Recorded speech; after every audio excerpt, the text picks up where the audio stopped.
Aujourd'hui, Kawasaki nous convie à l'essai de ses derniers modèles, mais ce ne sont pas des motos, ce sont des jet skis.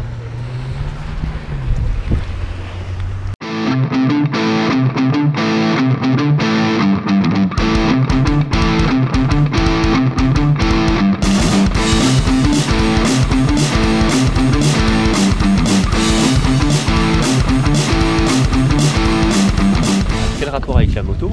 Il y a tout simplement toute la gamme est motorisée par l'ancien bloc du ZX12R, un moteur 4 cylindres de 1498 cm3 avec des spécificités évidemment pour une utilisation marine.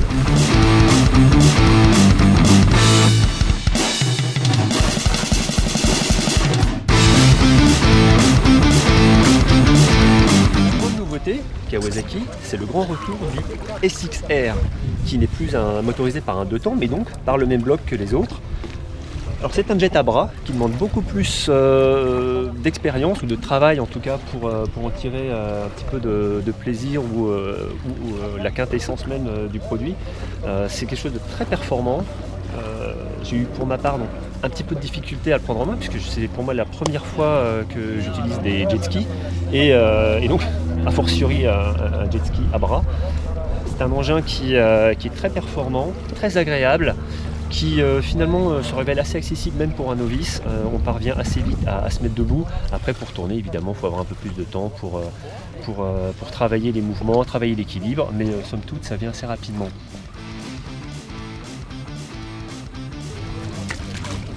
Alors, le summum de la gamme Kawasaki Jet Ski est représenté par cet engin qui est l'Ultra 310 EX avec un moteur compressé, donc toujours le même bloc moteur mais compressé, qui lui permet de développer 300 chevaux. Donc évidemment les accélérations sont absolument démoniaques. On atteint des vitesses de 130 km/h sur l'eau, c'est très impressionnant. On n'a pas pu les atteindre ici puisqu'il faut quand même pas mal de dégagement, on était déjà au moins à 110 km/h, ce qui est énorme. C'est un engin qui est particulièrement confortable et particulièrement bien fini. Celui-ci intègre même des haut-parleurs sur les côtés. La selle est également très confortable, elle peut accueillir 3 personnes. Il y a aussi des systèmes pour remonter facilement donc, sur l'arrière. Une machine un peu hors du commun et quelque chose qui s'apparente à une berline de luxe autoroutière un petit peu et sportive également d'ailleurs. Enfin il y a vraiment moyen de se faire énormément plaisir, mais c'est pareil, là on est vraiment sur une machine qui demande beaucoup d'expérience car les performances moteurs sont vraiment hallucinantes.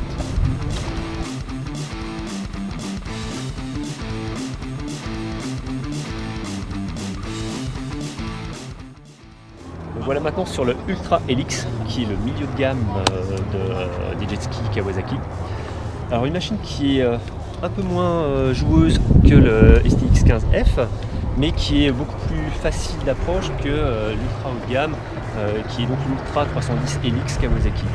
Alors cette machine se montre particulièrement accueillante, elle peut aussi prendre en charge 3 personnes sur une vaste selle très confortable qui permet d'encaisser vraiment les chocs assez importants qu'on peut avoir sur l'eau, a fortiori en mer. Ici c'est sur un plan d'eau plus calme, mais dès qu'il y a des vagues des autres jet skis, ça commence à taper sévèrement. Cet engin a une stabilité plus importante que celle du STX15F, qui est plus long, un peu plus lourd, donc une maniabilité certes un petit peu moins, mais beaucoup plus agréable pour emmener des passagers ou pour un trajet plus long, imaginons de la côte à une île assez proche, ou ce genre d'application.